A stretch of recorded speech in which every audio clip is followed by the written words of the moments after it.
So, I've never played Black Desert, and Pearl Abyss announced that you could obtain a free copy of the game until April 13th, 2022. Seeing that I haven't found an MMORPG to scratch my need for constant distraction, as I haven't reached max level in Lost Ark yet, and because World of Warcraft has decided to dress all of its content in clown makeup, I decided to download the game and document my experience. Hello everybody, my name is Special Decay, and today I'll be delving into Black Desert, a Korean MMORPG developed by Pearl Abyss. I'm going into this expecting a pay-to-win nightmare and an ungodly grindfest, and when I booted up the launcher, I was met with this popular post. Artifacts and Lightstones. I didn't click the link as I wanted to experience the game completely blind, but I've had enough experience playing MMORPGs to recognize that these terms are almost certainly referring to some kind of in-game system that will no doubt be the central focus of this game's grind.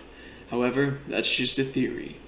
A game theory. So I booted up the game and started working on customizing my character. Well, not quite. I actually messed around with the character creator the night before recording this video to make sure the game ran well on my computer, as I'm playing with the patented, top-tier, potato personal computer. And what I discovered is that Black Desert has an extreme amount of customization, from its numerous classes to its extensive character creator. Black Desert has about 24 classes, which is absolutely freaking insane. This game has classes on classes. We got classception here. This game has so many classes that half of them are things that I've never even heard of. Each class is race-locked and some of them are gender-locked. But when you have classes which sound like the developers just decided to start making up words, I don't even think it really limits your customization. If you play Black Desert, you got warriors, archers, lawns, not the type that you mow, Hashashins, you've got sages and valkyries, and it wouldn't be a Korean MMORPG if you didn't have the FBI class. So you can even choose to pick Shy and be forever commemorated on multiple watch lists for the rest of your life. I decided to go with Dark Knight and began to customize my character. Now, let me tell you about Black Desert's character creator. This is possibly the best character creator I have seen in any game ever. The extensiveness to which you can customize your character is absolutely insane. The game lets you choose a hairstyle, then alter that hairstyle's length, the curliness, and the location of that hairstyle's individual locks. After that, you can then change the color at 3 different sections of that hair, allowing you to make some seriously unique color patterns. I decided to go with a blue fade into pink just to play around, and then decided I was going to make my character look as much like an e-girl as humanly possible. Black Desert also has a selection of face presets you can choose from and then alter massively.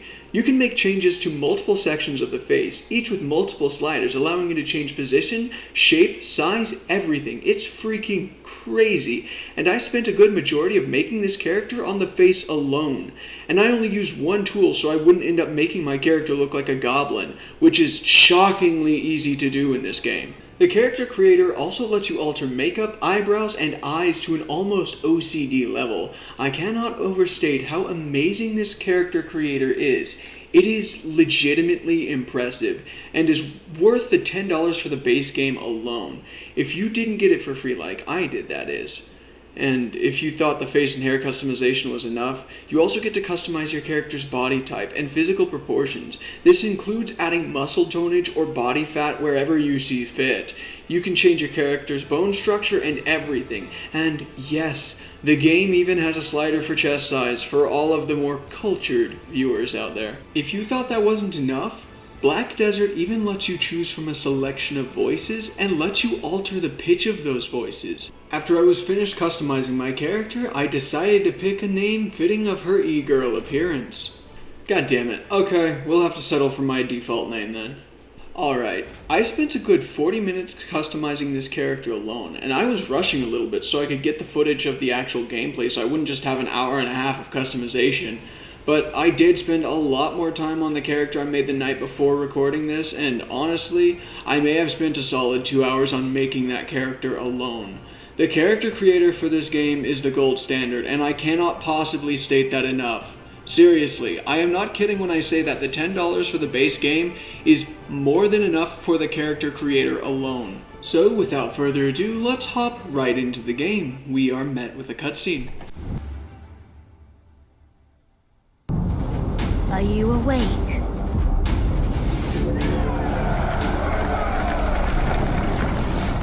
These are the memories of the forgotten world.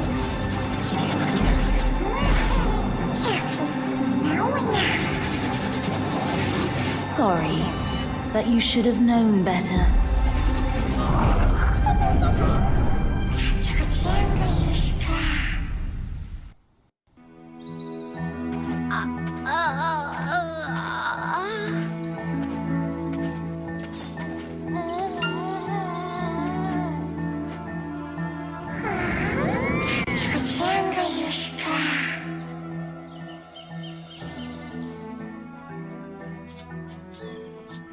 So the game immediately greets me with what I'm assuming is a demonic entity. Hey, still come a long way from killing boars in the forest. I attempt to get a handle on the UI and walk around a bit before running into an explorer named Idan, some random princess and a deer person. They're going to explore an ancient chamber, and Idan has a coin which may seal the dark power, whatever that means. Are you really an expert? You don't look like one at all. Well, I've investigated ruins across the continent. I study ancient artifacts. Everybody says they're experts. What could you possibly do by yourself? I didn't come here alone. I'm with an ancient language expert and some quality excavators.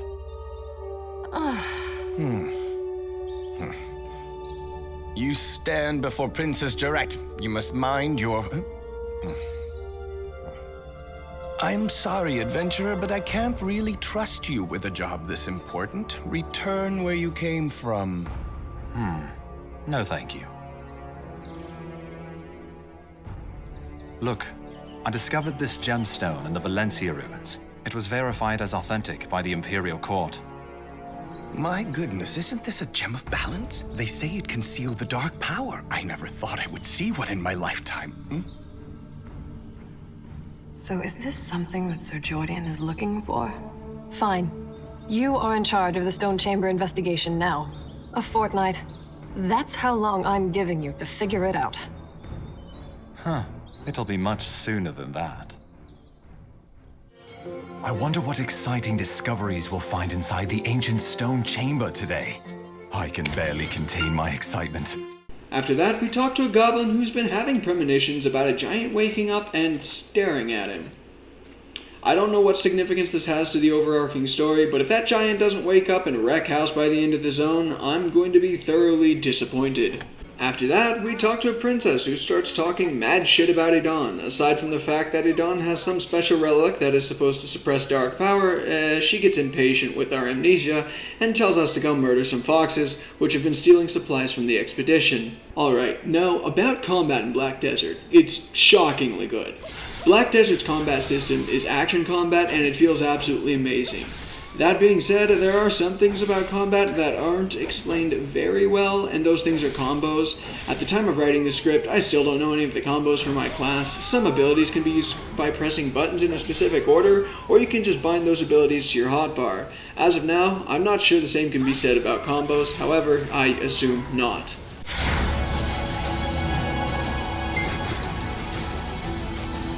After killing the foxes, we get a helmet, at which point I get to equip it and also see the equipment UI, which is threatening.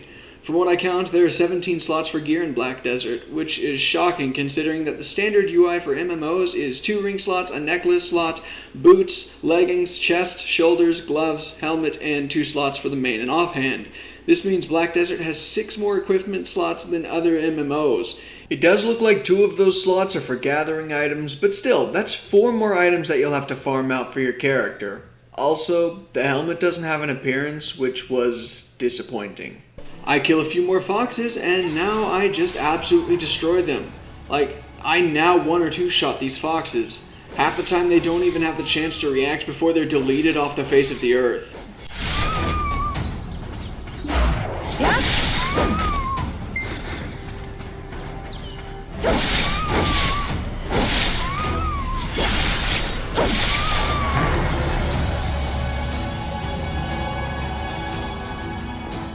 After I clean up the foxes, I go into the ancient ruins, where I expect to find a bunch of enemies, as is customary for ancient ruins in video games. However, all there are statues here. But don't fret, because we don't leave here empty-handed.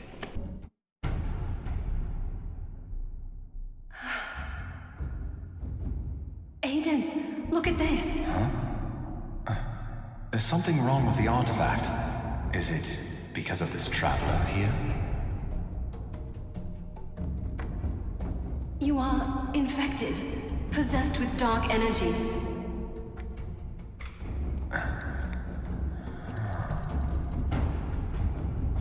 But it's not awakened yet. So, tell us anything you might know about the black energy. You must rid yourself of all those visions. Aiden, stop. He seems unstable.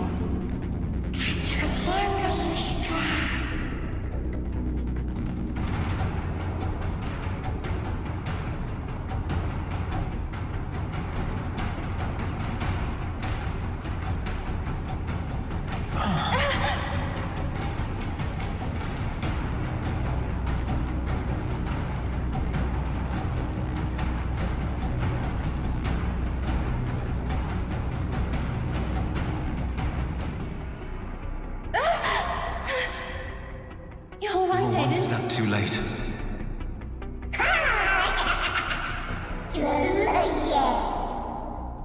Seems the black energy has consumed your memory. We should tell the shrine. Well, we didn't really leave the ancient ruins with anything, but the black spirit that's been accompanying us has absorbed the energy from the statue, and afterwards everyone decides to just let us leave with almost no further questioning. The game also gives me a speed boost, so I like to imagine after all that just happened, I just straight up bolted out of there before anybody could stop or detain me. And while I find this ridiculous, we don't really have any time to think about it, as we've got to go kill some small tree spirits and gray wolves on our way to talk to Captain Cliff.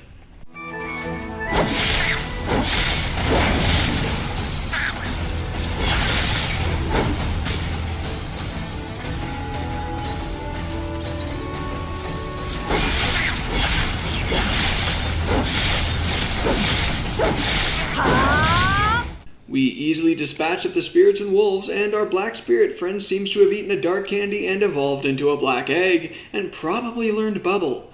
He thinks that the leader of the imps, Red Nose, has a cute name and wants to meet him, which I'm 90% sure translates to Red Nose dying in the near future, but that doesn't matter because the black skitball gives us an inventory slot and says we need to kill more tree spirits.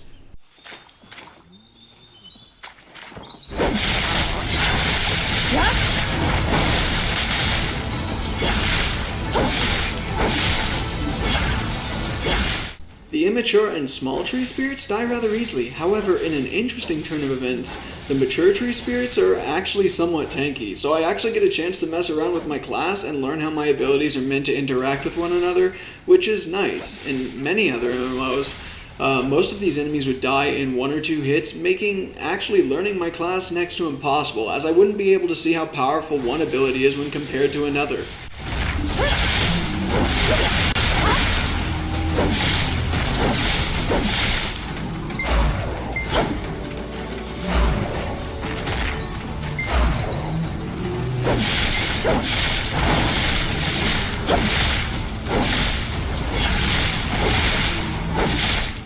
After killing some imps, we get a new ornamental knot, which I think is a class-specific piece of gear.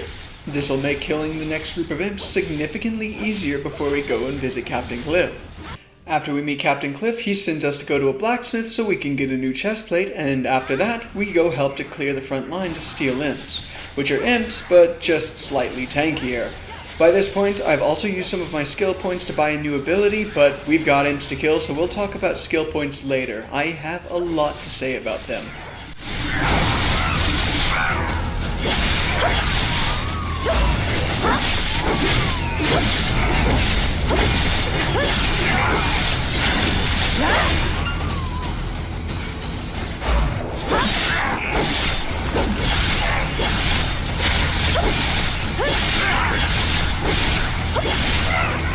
After we finish taking out the imps, the Black Spirit suggests we talk to another imp leader named Tiny Nose. so we can find out more information about the imp raids. Tiny Nose seemed to be afraid of Red Nose, and we talk to a dwarf with a large mustache and a British accent. He sends us to the altar of Agris, where Red Nose likes to hang out. And after only an hour into the game, we get our first Kill 50 Mobs quest.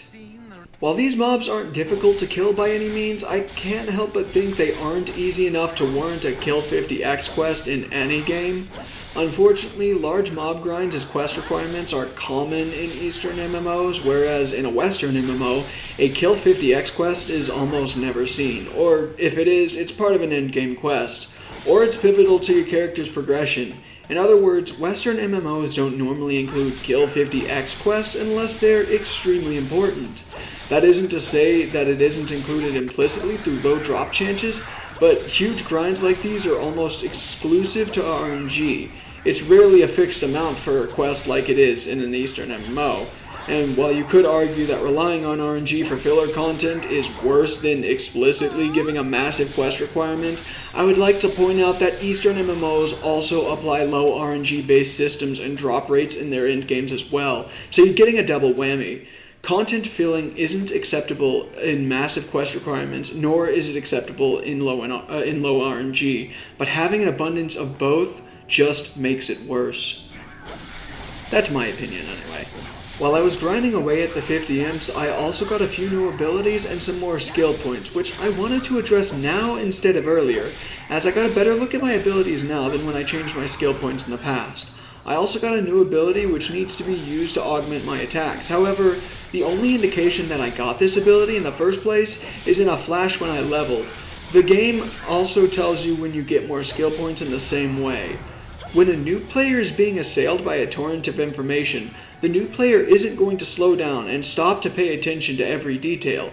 They're going to miss details, and I can tell you right now, if I hadn't had years of experience of playing games in this genre, I probably would have missed that my new abilities were accessible to me. I also would have missed out on spending my skill points and would have been holding on to resources instead of making them useful. I often find myself focusing on other things like combat to notice when I get a new ability, and that can easily go overlooked. If it weren't for me going out of my way to search for a UI for the skill tree, there's a very real possibility I would have spent several hours playing this game without even noticing that I could make my abilities stronger. And in the case of an MMORPG that's been out for a while, there's a pretty high possibility that the early game has been nerfed to the point that you can go on without leveling your skill points at all and not even notice. All of the new abilities that I got have to be bought with skill points, so I could have spent God knows how many levels not learning how my class's abilities work in tandem with one another until I got hit in the face with a properly tuned mob at max level.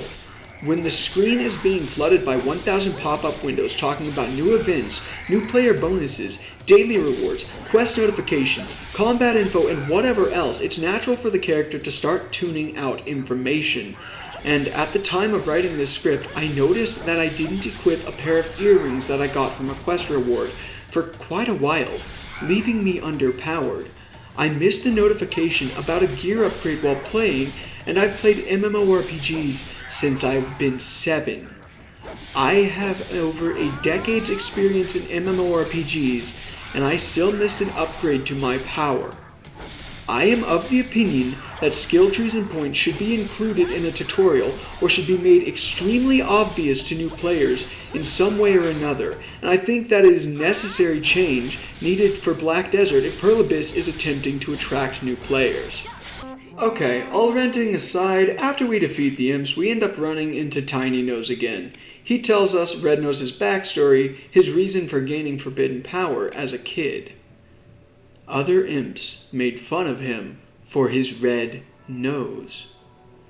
Tragic, I know. Anyway, the Black Spirit tells us that Red Nose has shrouded himself in dark energy, and if we want to face him, he can summon him forth.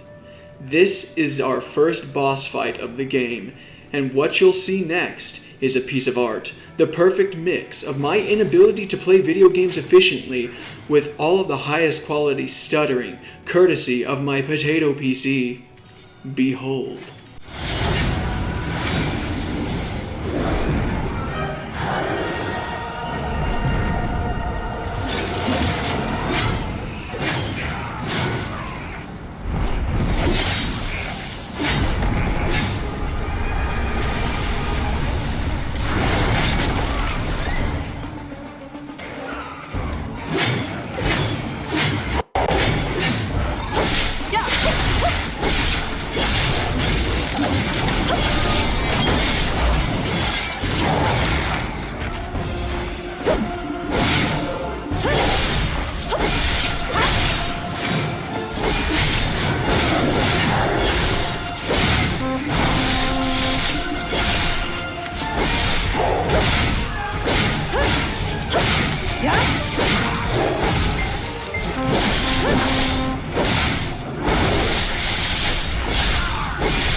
After defeating Red Nose, Captain Cliff sends us to Logia Farm to talk to Severo, and on the way there, the Black Spirit asks us what our family name is. Deciding that I don't want to go with the same name as my character, I decided to call myself Hyperactive.